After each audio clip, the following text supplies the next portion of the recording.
অন্ধকার গোল টেবিলে যখন বদলে যাচ্ছে দুনিয়া, পিছন দরজায় পাল্টে যাচ্ছে ভেজাল ব্র্যান্ডের লেবেল, তখনও ক্লান্ত চোখে নির্বোধ ছেলেটা বসে আছে বিধাতার প্রধান ফটকে তালা খোলার অপেক্ষায়।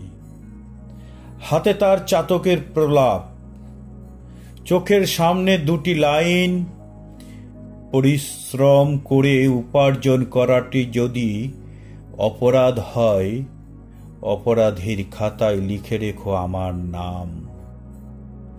এও বুঝি নতুন যুগের এক রামায়ণ।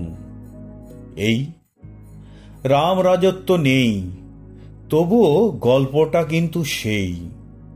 বিনা অপরাধে রামচন্দ্রের আজও হচ্ছে বনবাস, সীতাকেও দিতে হচ্ছে বনবাসে বলিদান। এখানে নষ্ট হাত বদনামের মুকুট পরিয়ে দিচ্ছে বাধ্য মাথায়। নির্বোধ ছেলেটার শুধুই বিস্ময়। অন্ধকার ঘরে কোলাহল, টেবিলে শিলমোহরের শব্দ, বিধাতার প্রধান দরজায় তালা খোলার অপেক্ষা।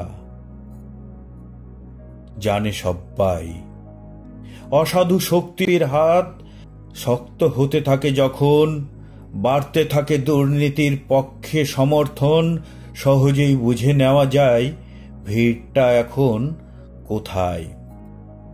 মা দুর্গা হিজাব পরে রাজপথে ব্যস্ত নমাজে। একের পর এক দেবালয় চলে যাচ্ছে দানবের দখলে। ওরা সকলেই সমবেত মিছিলে, সূর্য ওঠার অপরাধে ব্রহ্মাণ্ডের নামে আদালতে জানাতে ফরিয়াদ। নির্বোধ ছেলেটার দু চোখে বিস্ময়।